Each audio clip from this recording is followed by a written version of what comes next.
Namaskar and a very good afternoon. Distinguished and most respected Shri K. Jayakumarji, President Delnet and Chair of today's online program.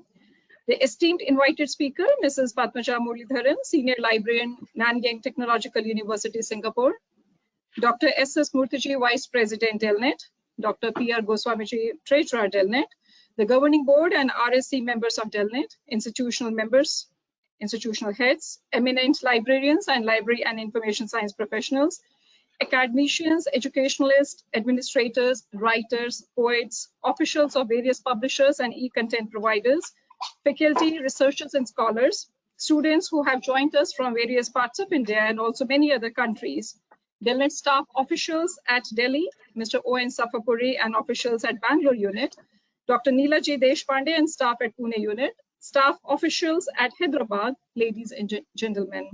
I, Sangeeta Kaul, on behalf of Delnet, would like to extend a welcome to all of you and would like to thank you for joining us this afternoon for Dr. H.K. Kaul Memorial Lecture 2022, which will shortly be delivered by Mrs. Padmaja Muralidharan, who will be speaking on enhancing user-centered services, changing perspectives for LIS professionals. We all have assembled today to pay our respectful homage and tribute to the great visionary and legendary, the champion of libraries who revolutionized with his tireless efforts the library networking scenario in India by establishing Delnet, Dr. H.K. Kaul, whose second Punyatithi is also observed today. Today, we are holding the second Dr. H.K. Kaul Memorial Lecture instituted by Delnet in his honor and everlasting fragrant memory.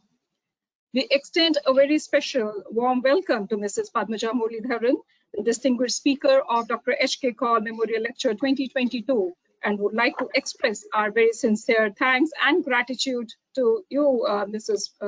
Padmaja ji, for acceding to our request to deliver the invited talk. Thank you very, very much from Delnet and also from the entire fraternity of library and information science from India and many other countries. Thank you very much indeed. At the very outset, I would now like to request Shri K. Jayakumarji, the President Delnet, to kindly commence today's session with his chairman's address. May I request you, sir? Thank you, Sangeeta, for the introduction and welcome. And I welcome Mrs. Padmaja Muralidharan, who has kindly accepted our invitation to be the speaker of the day. And today is not an ordinary day for us in Delnet, not only in Delnet, but for all those who have been associated with Delnet. And Delnet enjoys a very large network of friends. Apart from the electronic network, we also have a very large network of friends and well-wishers for Delnet. For all of us, today is a very sorrowful day because today, 2 years ago, we lost the guiding light of Delnet, the founding director of Delnet, Dr. H.K. Kaul. Personally, it had been a great loss for me.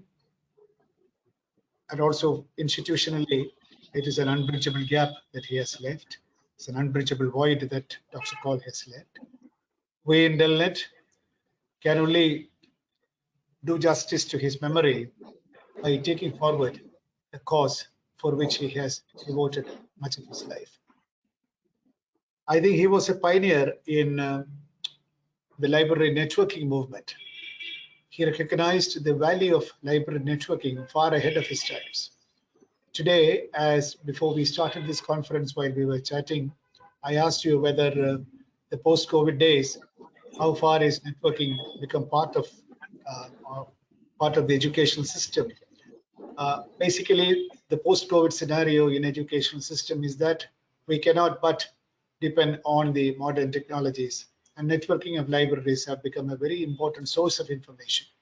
So I think whatever ideals and ideas that triggered or rather inspired Dr. Kaul to venture with this idea of Delnet, all those ideas are getting vindicated by history, by the current history every day. The very onset of this pandemic, which has taken away our dear ones, including Dr. Kaul, also signals a new era in the importance of library networking as well as online education. So we will be doing justice to his memory if we sort of dedicate ourselves to the cause of library networking and information services in the changing scenario. I do not want to take much of your time by way of these introductory remarks because we have an eminent professional, Mrs. Padmaja Muralidharan, who will talk to us on this enabling user-centered services and changing perspectives for library and information service professionals.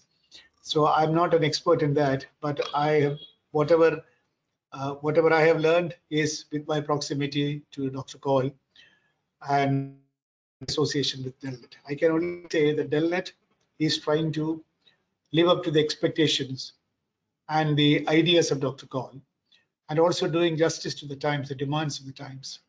And as I said earlier, what is nurturing Delnet today is the enormous amount of goodwill and the kind of associative value that we have obtained by our large networking of friends and professionals, not only in India, but also abroad. Your very presence, Mrs. Padmaja Muralidharan, is indicative of the fact that Dr. Kaul's memory inspires in you or evokes in you new ideas about or the importance of the cause that he has espoused. So I pay my humble homage to the memory of Dr. Kaul, who had been a doyen in the library networking sector, as well as a great inspiration for all of us. He had the kind of the fire within to convert ideas into reality, dreams into reality. And come what may, in his very gentle ways, he had the kind of fortitude to withstand the vicissitudes of life and accomplish what he wanted to accomplish. Not flamboyantly, but quietly and with great sense of determination and idealism. So I can only say that the institution that he has created and crafted will be kept as pure, if I may use the word, as pure and idealistic as he had it in mind. Thanks to the effort of the present director, Sangeeta, as well as her very inspired team and the kind of goodwill that we enjoy. I think with these few words, I will pay homage to the memory of Dr. H.K. Kaul. Thank you, Dr. Mrs. Padmaja, for once again accepting our invitation, and I welcome you to Delnet and request you to kindly deliver the talk. Maybe Sangeeta will have to make a formal introduction about it. Thank you very much. Thank you, sir. Thank you so very much. The unparalleled vigil, the die-hard spirit, the perseverance to bring in a change, and the genuine desire to empower and transform the libraries and LIS professionals was reflected in every single spoken word and work of a true Karmyogi, Dr. H.K. Kaul, who will resonate forever and will continue to inspire Delnet to keep its unwavering commitment and dedication of higher order firm and strong towards the libraries and LIS professionals for generations to come. We would now like to show you a small video bite of Dr. Kaul's addresses at various NACLIN conferences.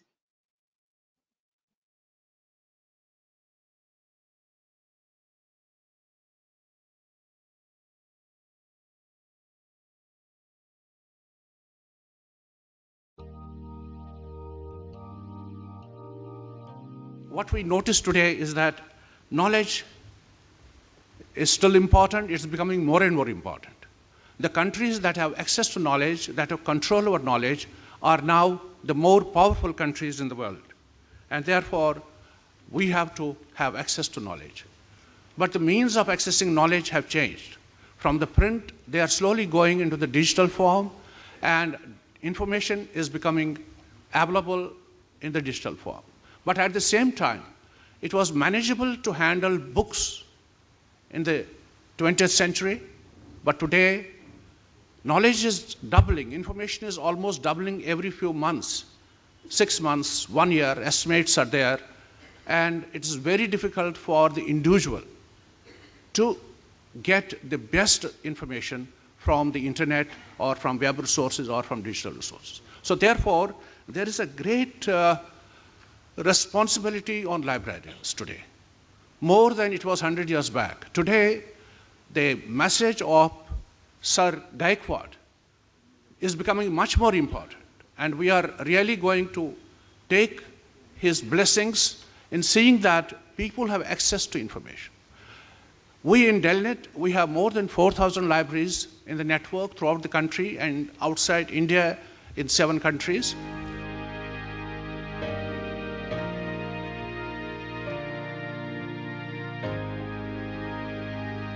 E-content market and identify the new technologies and business models that are convenient, best, and affordable to them.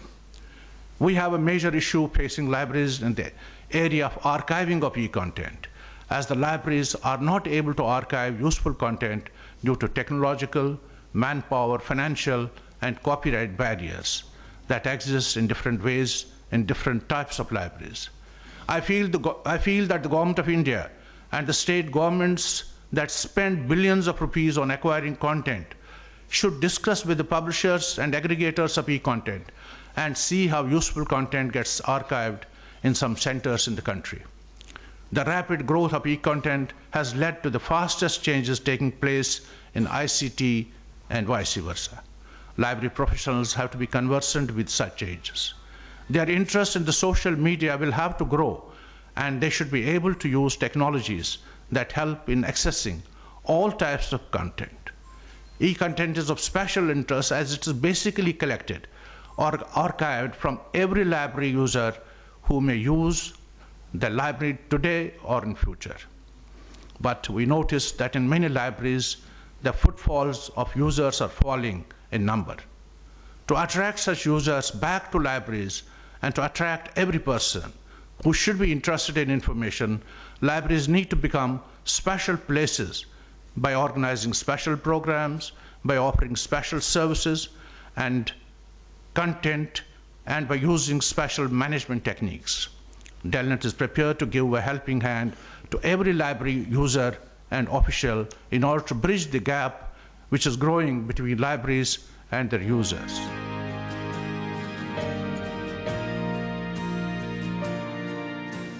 It's the job of library professionals, as students and researchers can't do this job on their own.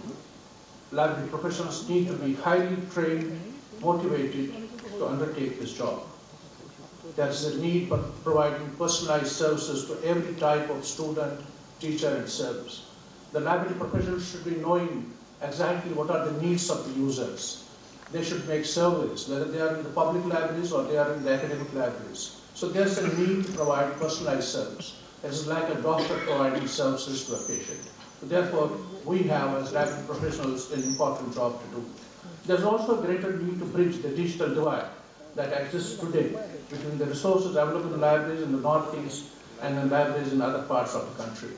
Delnet is in a position to bridge this gap to a greater extent through millions of informational resources if the donor ministry and state governments so desire. 19 years, we have not increased the annual membership fee. It is just the same what we had started in 1999. The reason being we want more and more libraries to benefit, get modernized, and serve the users, serve the students, teachers, and scholars so that they move ahead. Resource sharing is the main objective with which Delnet was established. We started working on it in 1988. It took us nearly up to 1992 to register it as a society, and our interlibrary loan service is the best in South Asia, and a lot of work is being done.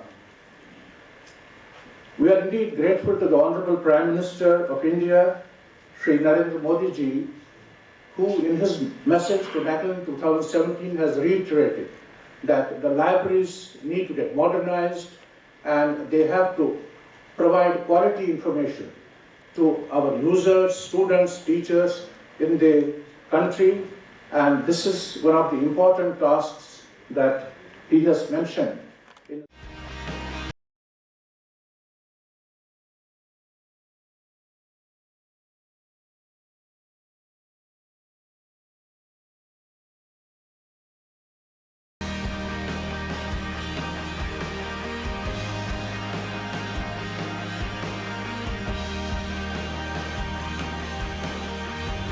What we at Delnet, we are dedicated. We have more than the library movement will spread.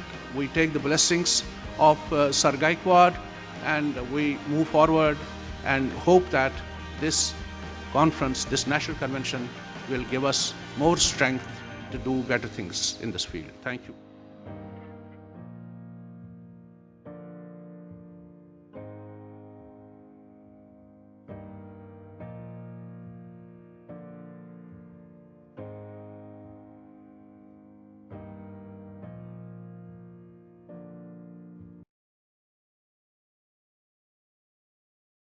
I have now immense pleasure in introducing our invited speaker, Mrs. Padmaja Muralidharan, the Senior Librarian at Nanyang Technological University, Singapore. Once again, would like to thank you, Padmaja, for acceding to our request and being there with us. And it's indeed a great honor and privilege for us to have you. Immense pleasure in introducing our August attendees here today, that Mrs. Padmaja Muralidharan is a Senior Librarian with the Office of Information, Knowledge and Library Services at Nanyang Technological University, Singapore, which is ranked 33 among the best global universities. Her role involves providing customized library instruction sessions for students and developing educational e-resources. Mrs. Padmaja holds a bachelor's degree in electrical and electronics engineering. After working in the electronic industry for many years, she took master's in information studies from NTU and joined Nanyang Technological University at Singapore Library as an engineering librarian. She has been with the NTU Library for past more than 16 years. She has been a prolific writer and also has been delivering the lectures at many national and the international forums. It's a profound privilege for us to have you, Mrs. Padmaja Muralidharan, in being there with us today, and it's a great honor and pleasure now for me to request you to kindly deliver Dr. H.K. Kaul's Memorial Lecture 2022. May I have a pleasure of requesting you, Mrs. Padmaja. Thank you, Sri Jayakumar sir, President Delnet. Good afternoon, distinguished audience.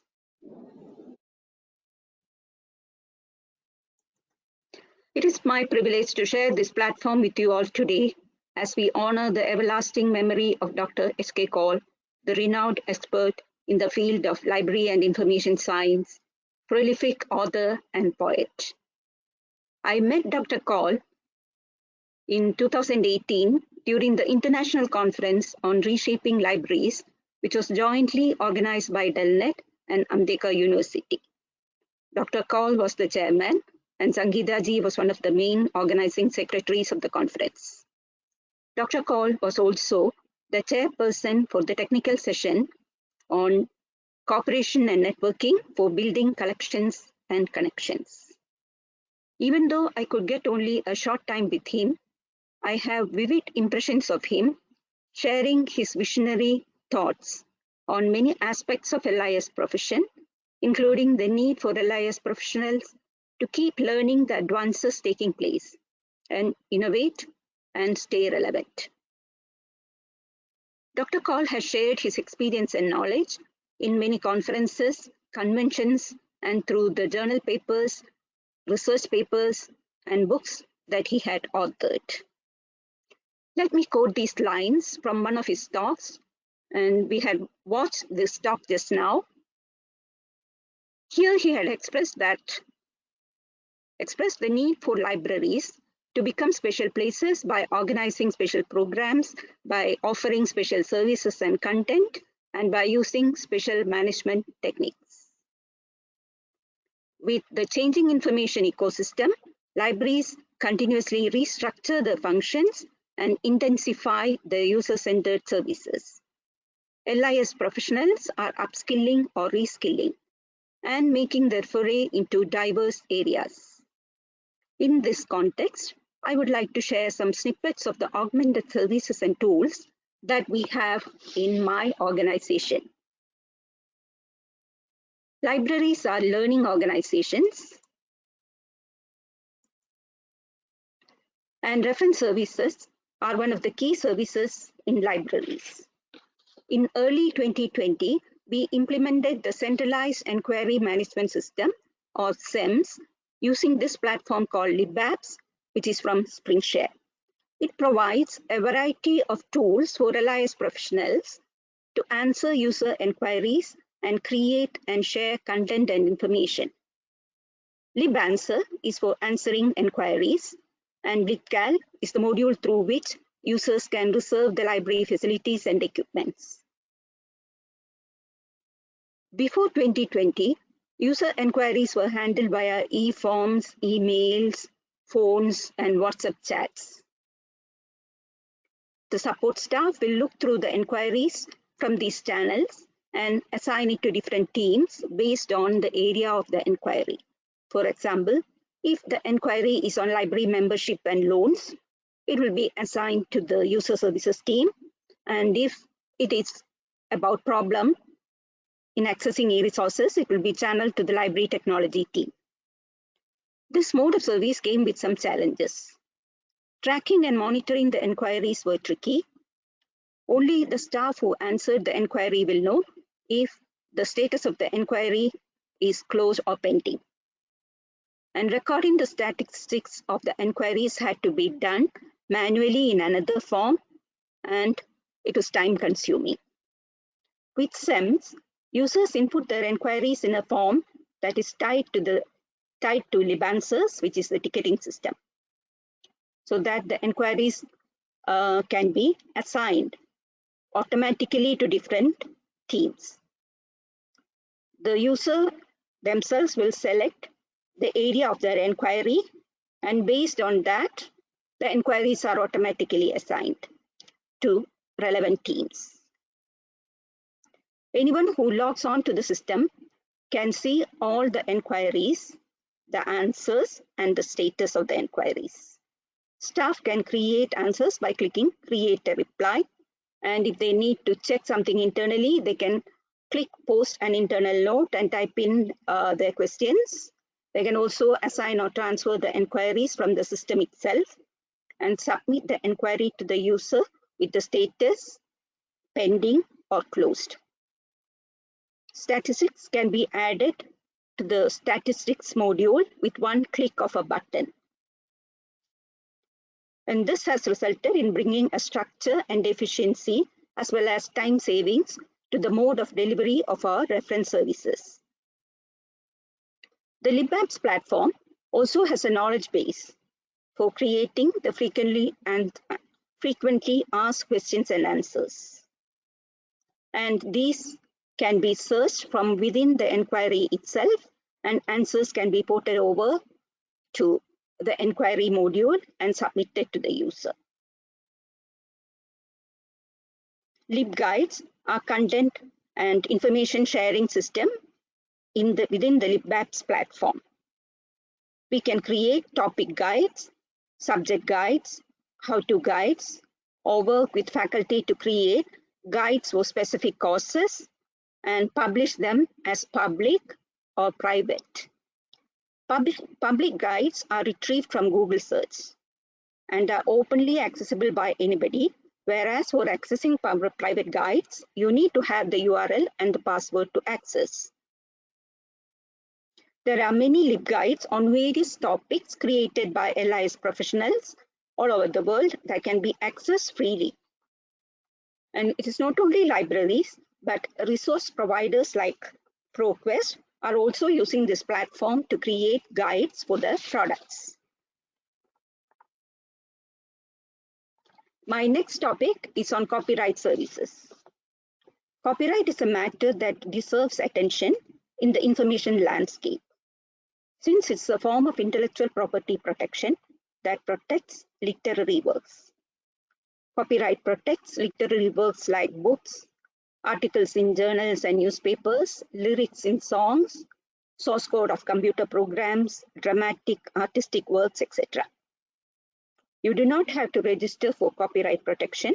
Instead, copyright protection is automatically granted when an original work is created in tangible form. Only the copyright owners have the sole right to adapt, communicate, reproduce, assign or license the work. But there are some exceptions like fair use and exceptions for educational purposes. We had conducted a literature survey of 15 top universities from Asia, US, and UK on the types of services and resources provided to meet the stakeholders' need for advice and information on copyright matters. It is noted that in most of the universities surveyed, the library provides at least basic services like self-help guides and FAQs on copyright. Some libraries offer consultation and advisory services on copyright matters. And these services include the provision of training and handling of any basic inquiries on general copyright matters emerging from their community. Copyright is a legal matter, so in-depth or complicated inquiries will be escalated to the respective legal offices. Each country has its own copyright laws. In organizations, staff may be using copyrighted materials in their work. In educational institutions, students may be using copyrighted materials in their essays and assignments. Faculty may be using copyrighted materials in their lecture notes and in their journal papers, etc. LIS professionals can become conversant with the basics of copyright, like the use of copyrighted material, fair use and educational exceptions under the copyright law, and play a role in strengthening the awareness of the users to avoid instances of copyright infringement. In NTU, we have launched a copyright advisory service. We have taken on the role of first responders to answer the inquiries on copyright. With incidents of students selling copyrighted materials like lecture notes on internet sites like Coursera and Carousel, we are taking steps towards setting up an infrastructure of measures, practices, and processes to tackle such instances of copyright infringement. By the way, the image that I have used here in the slide is a copyrighted image, but I'm allowed to use it since it comes with Creative Commons license.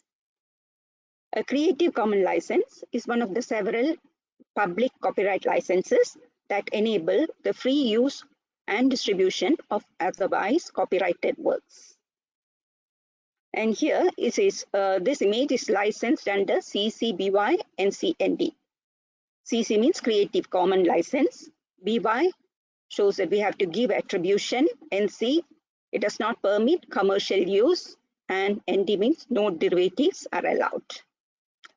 There are other sites like Pexel and Pixabay that allow the use of copyrighted images without any attribution or without any copyright restrictions. And these are some of the inquiries that we receive from our users regarding copyright matters.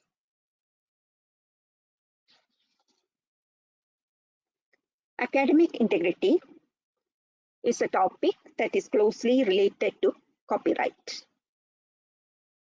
In one of my Google searches, I have come across this keynote paper by Dr. S.K. Kaul, Promoting Academic Integrity and Combating Plagiarism, Role of LIS Professionals. Unfortunately, I couldn't access the full content of the paper. I can just see the title in Google. But it is clear that he is advocating that LIS professionals can play a role or have a role in promoting academic integrity and combating plagiarism. Upholding academic integrity is a critical part of valuing the quality of learning and maintaining the academic standards at any institution. And academic integrity refers to many aspects of academic life, including but not limited to academic honesty, respect for evidence, avoidance of plagiarism, correct assignment of credit, research ethics, and respect for copyright law. As in other institutions worldwide, NTU also places great importance on academic integrity. And during student orientation sessions, we give briefings on academic integrity. And first-year students in the university also have to take a course on academic integrity, and the library, we contribute the contents for the course. And these are some examples of academic integrity violations: plagiarism, or copying or lifting off ideas from an author without due credit; collusion, working on assignments or projects that are expected to be done individually, but you work in a group and submit it. Contract cheating or paying to get your work done by somebody else, falsification of data. We conduct library instructional sessions also on this academic integrity violations. We offer a catalog of customized library workshops to our user community. In addition to the general workshops like information and media literacy, library resources and tools, reference management software, we offer workshops on patents and copyright, data analytics and visualization. Big data is a buzzword now. So we offer workshops using free softwares like Tableau on data visualization and cleaning messy data using the software called OpenRefine. We also conduct workshops on design thinking, which is a 5-stage problem-solving method. Effective pedagogical models and appropriate tools are used in library instructional classes to engage students and deepen their learning. Technology allows limitless possibilities for improving teaching and learning nowadays. Here are some of the tools that we use for student engagement. MOOClab is an online platform through which presentations can be made interactive.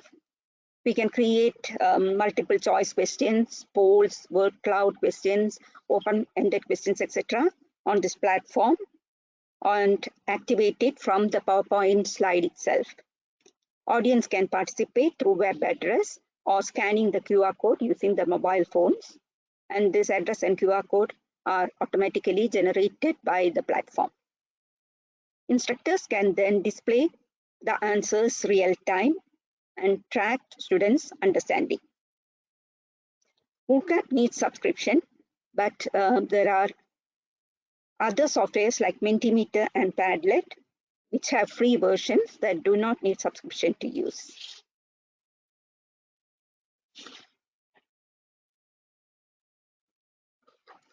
We also try to experiment with new pedagogical methods in our instructional classes, and one such method is team-based learning or TBL.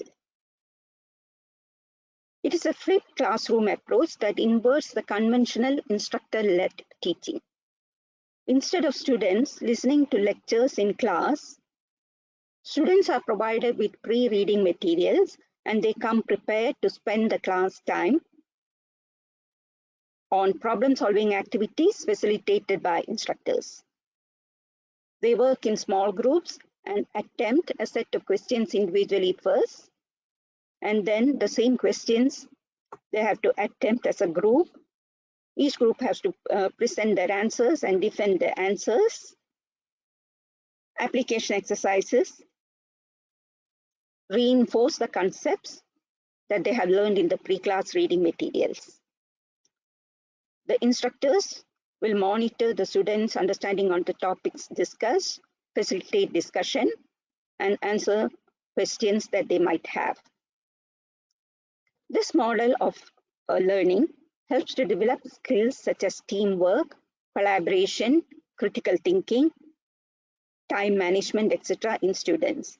And these are some of the attributes that they need in their student life as well as when they enter the workforce. It requires time and effort on the part of the instructor to craft appropriate questions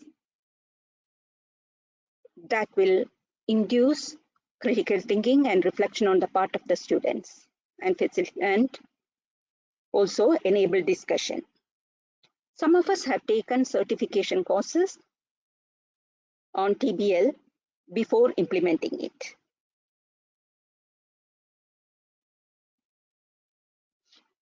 Social networking tools have become a preferred way of communication these days.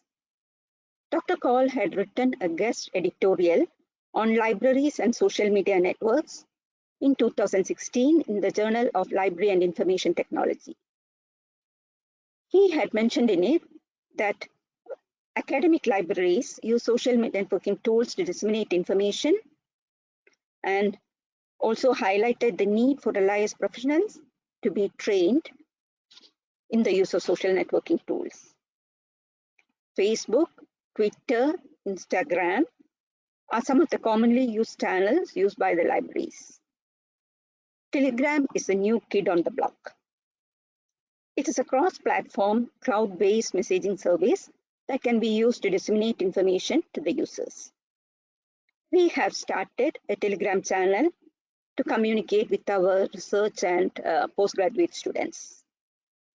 We make short postings about academic writing, academic publishing, study tips, as well as well-being tips on this channel. This is a private channel, so we have to share the URL of the channel and invite users to subscribe to it. Another tool that we have in the library is called Green Library. It's a browser extension. Users like to search Google. And in Google search, sometimes we come across articles that are behind the paywall or that need subscription in order to access full text. In such instances, if the user has installed this browser extension in his device, it will display a pop-up window. It will work on the background and come up with this pop-up window which alerts the user about the library subscription for that resource. And by clicking Get Access, users will be seamlessly connected to the resource under library subscription. This tool also needs subscription by the library in order to access.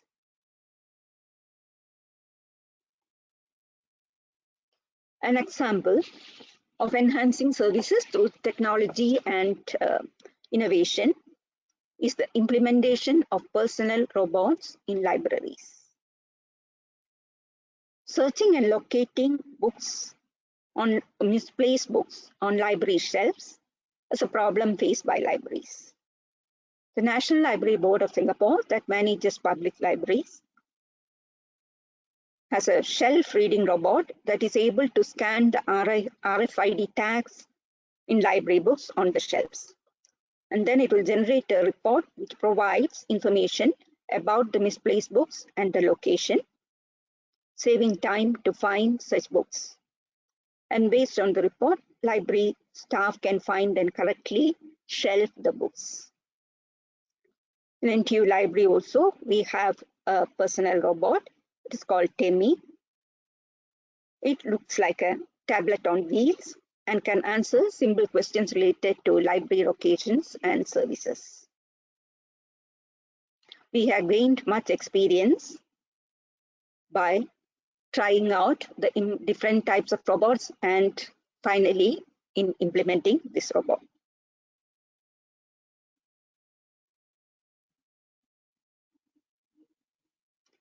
Next is ORCID support.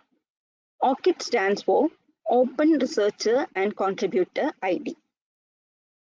It is a persistent 16-digit alphanumeric digital identifier number in the form of a URI. It looks like this.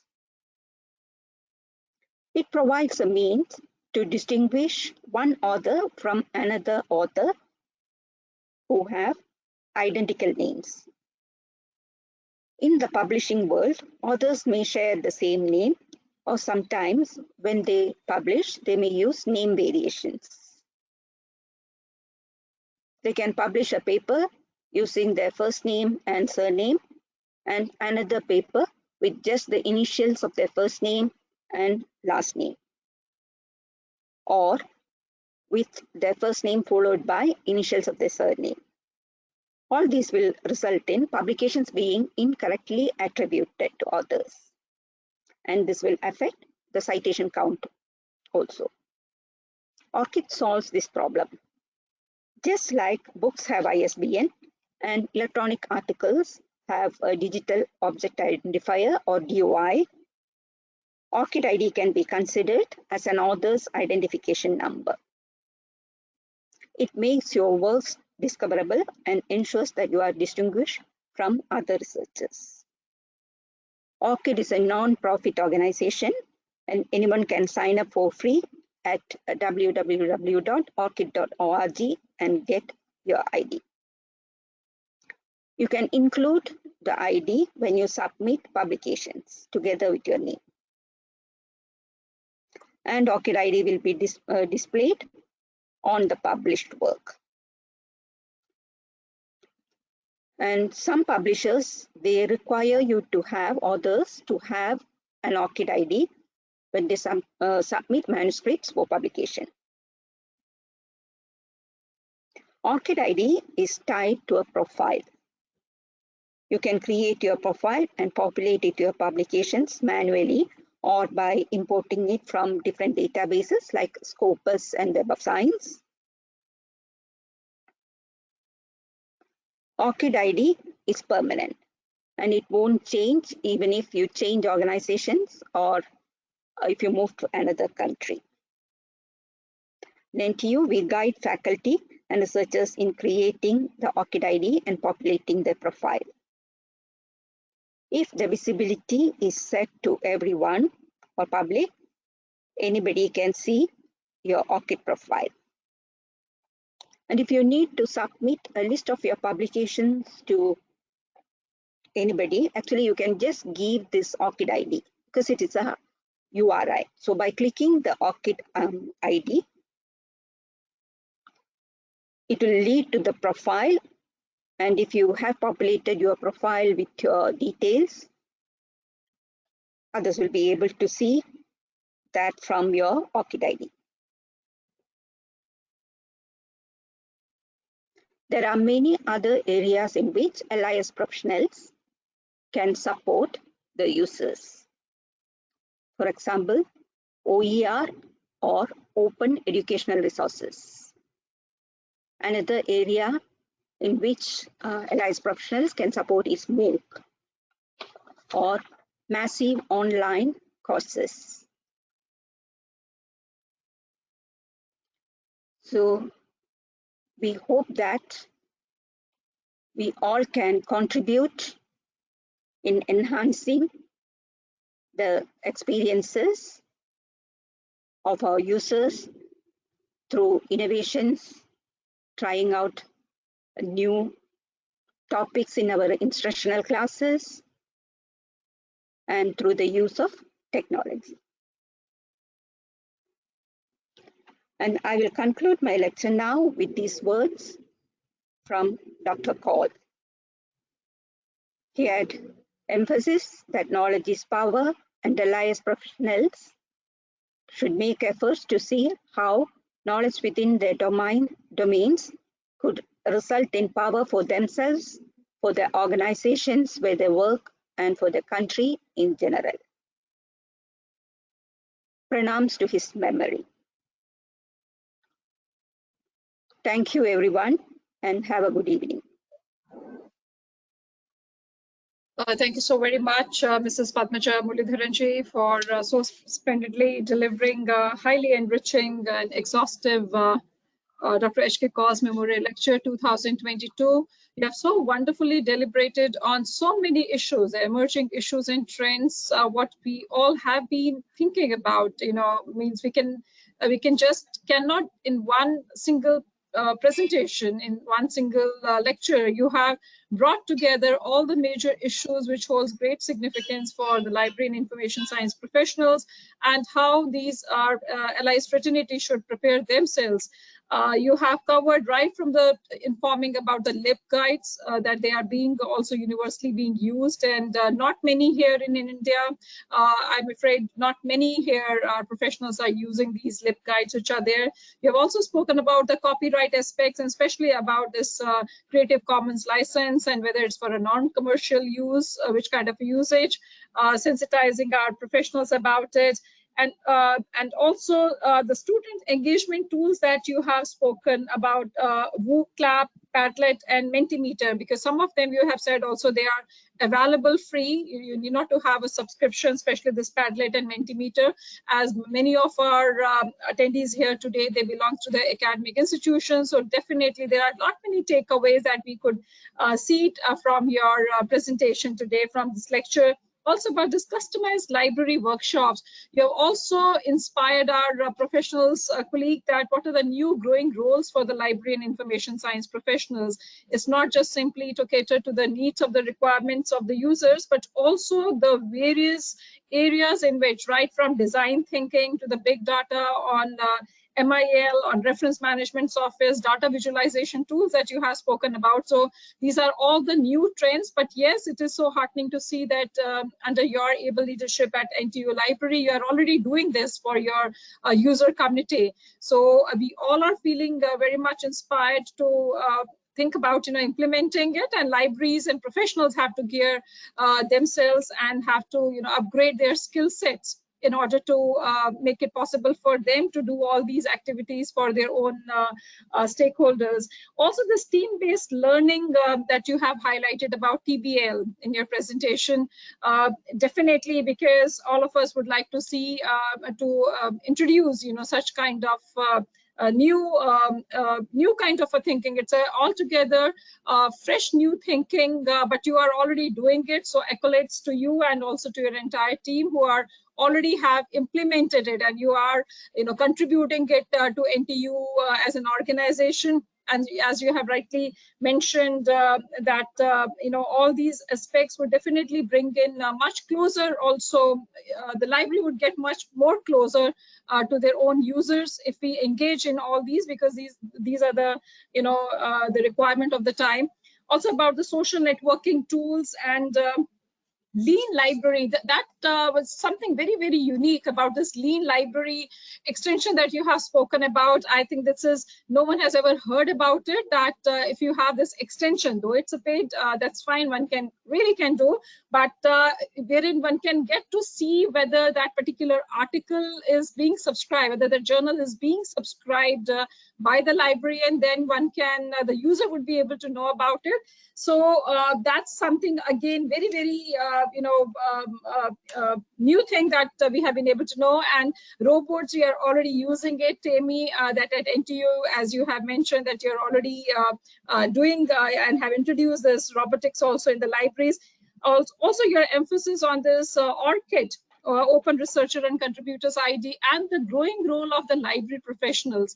So you have really inspired them to make them know that it's not that the researcher has to do, the libraries and the library professionals have to offer this support and have to sensitize their own users about it, and also about the OERs and MOOCs, that how they can play a very important role. So thank you so very much indeed, Padmaja ji, for a highly enriching talk. Lot many takeaways. I think lot many points that every attendee over here would like to think about implementing them and to bring it that change, that you have already done it at NTU, and but you have truly have inspired, all our attendees, and have delivered so wonderfully Dr. H.K. Kaul's Memorial Lecture 2022.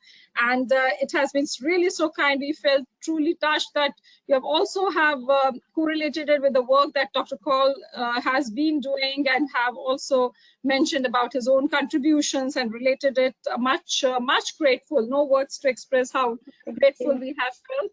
I would like to now, on behalf of Delnet, I believe our president has, Shrikesh Jayakumarji has maybe some connection issue has happened right now. So on behalf of Delnet, before we make the floor open for questions, can we just for 5 minutes, Padmaja ji, can we have a question?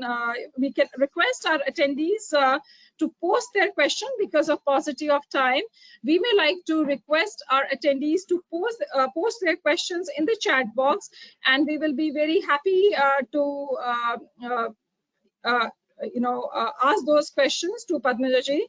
So I would like to request you, those of you, our attendees, you may like to ask, definitely you may like to ask the questions to our distinguished speaker. We request you to kindly post your question in the chat box so that we can, ask the question to our distinguished speaker. Or otherwise, if you want, we can take a very selective questions. I request you, please kindly raise your digital hand, and we would like to then give you an audio control so that you can ask the question directly to our speaker. Requesting you all, if you have any question, could you please let us know? If you have any questions, post your question in the chat box, and we will be very happy to pose the question to our speaker. I'm just quickly going through the entire list, attendees, and I would like to ask you, Padmaja ji, would it be possible, can we share this webinar recording link to the attendees, as many of them are requesting for the same? Can we, with your permission? Sure. Yeah, sure. Thank you. Thank you so much, because definitely they may like to again listen to this, and they may like to also make many of their own professional colleagues also to know about. We would just like, because of paucity of time, I would be requesting you, please post your question in the chat box, and so that we can ask. I'm just quickly moving through the list of our attendees to see if we have, but yes, everyone has been in great praise of your presentation, and thank you. Yeah, thank you very much. Thank you so much indeed. And this is to request everyone, and in case otherwise, you can always send across. Okay, there is there's a question for you, Padmaja ji, and this is from Ajmisha S, who is saying that if a faculty member uploads their own publication in the institutional repository, would it amount to a copyright violation? Okay, actually, you will have to check the licensing terms that the author has signed with the publisher. And most of the publishers, they don't allow the published version to be uploaded in institutional repositories, but you can upload the peer-reviewed version. That is the version just before the published version, but not the published version, because published version usually will have the publisher's formatting, the copyright logo, pagination, etc. Most of the publishers, they don't allow authors to upload that version in institutional repositories, but the version prior to that, which has been peer reviewed, without the publisher's formatting and logo, all that, most of the publishers will allow authors to upload it in institutional repositories. And these terms actually you can find from a site called Sherpa Romeo. And Sherpa Romeo, that site, it gives the details as to whether the publisher will allow the peer-reviewed version to be uploaded, or the published version to be uploaded, or they don't allow any version to be uploaded, and such details you can find from Sherpa Romeo website. You can just Google Sherpa Romeo, and then you will be able to access the website and find the details. Can you just, for the convenience of our users, Padmaja ji, is it possible you can type it in the chat box, or can I do that from here? There is a chat box, or Sherpa Romeo. Yeah, it is SH says ER PO. Okay, I think we'll get those. Yeah, so yeah, okay, perfectly fine. One of our attendee, Dr. Neela Deshpande, Delnet's own consultant at our Pune unit, is wanting to know that how many robots are you using in your library, and what all kind of work these robots they do? Okay, actually we have just started our experiments with personal robots in libraries. We only have one robot, and it is deployed in NTU. We have 8 libraries, and we have deployed it only in one library, which is the Art, Media and Design Library. It's a small library. And this robot, it will answer simple questions about library services, like how many books can an undergraduate borrow, or where is the location of the reserve book collection, and such things. These questions are actually programmed and fed into the robot. So it can answer only those questions that it has in its knowledge bank. Thank you very much. And someone, Paramjeet from All India Management Association, is wanting to know about this Lean library. There is one more of our attendee is wanting to know that how they can integrate this browser extension. And but they can, would you like to say something? Because there are 2 or 3 who are wanting to say that, could you please elaborate a little bit more on this Lean library, how they can use it?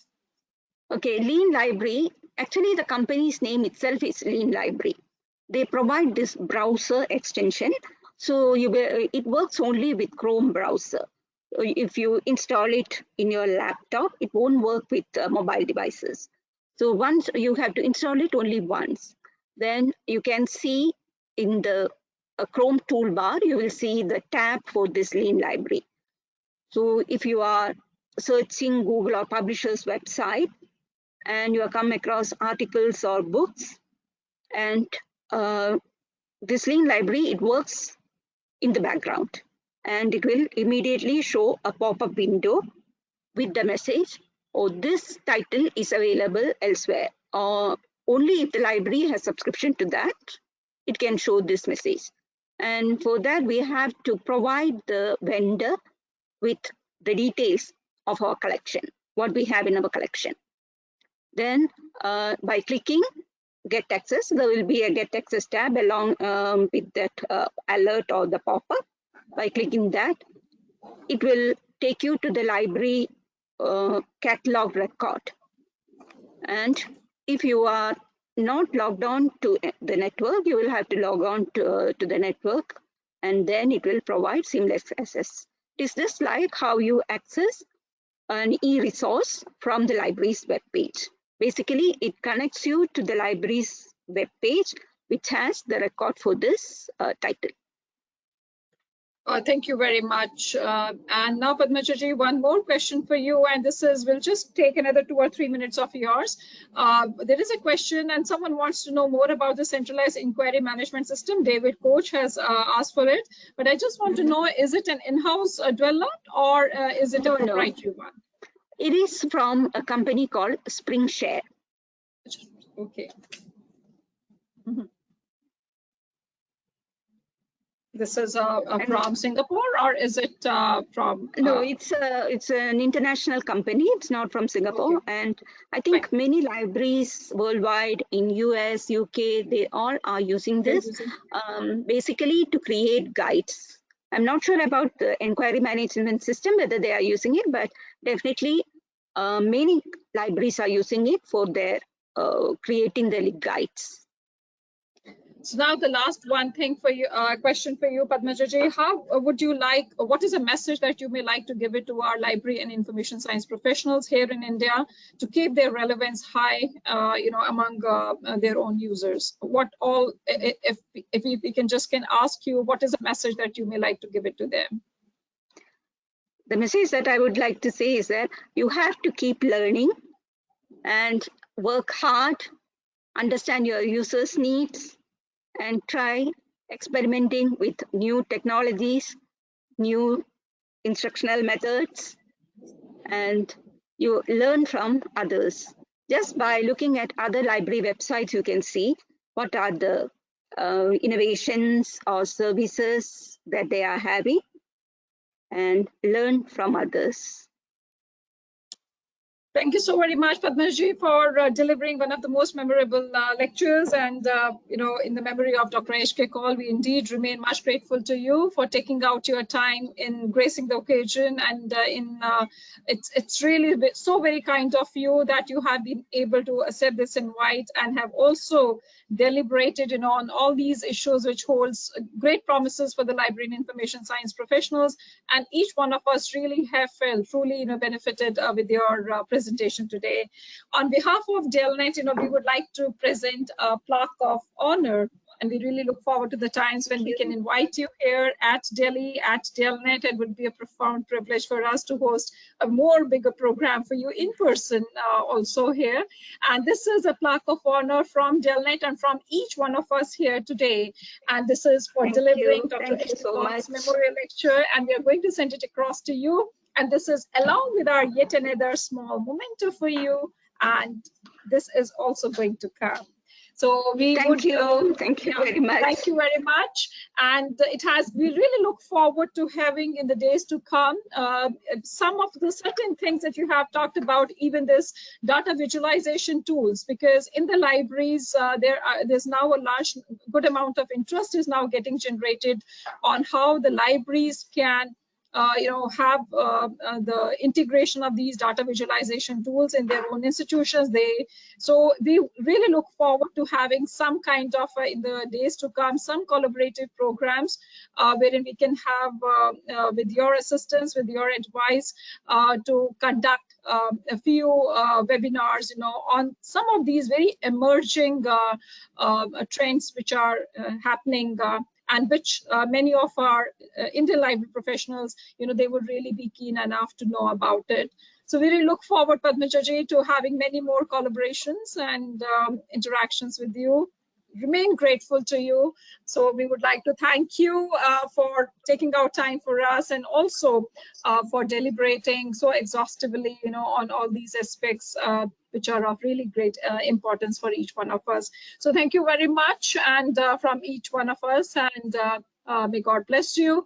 And thank you very, very much in being there and taking out time for us. So thank you very much. Thank you, everyone. Thank you, Sangeeta ji. Thank you. Thank you.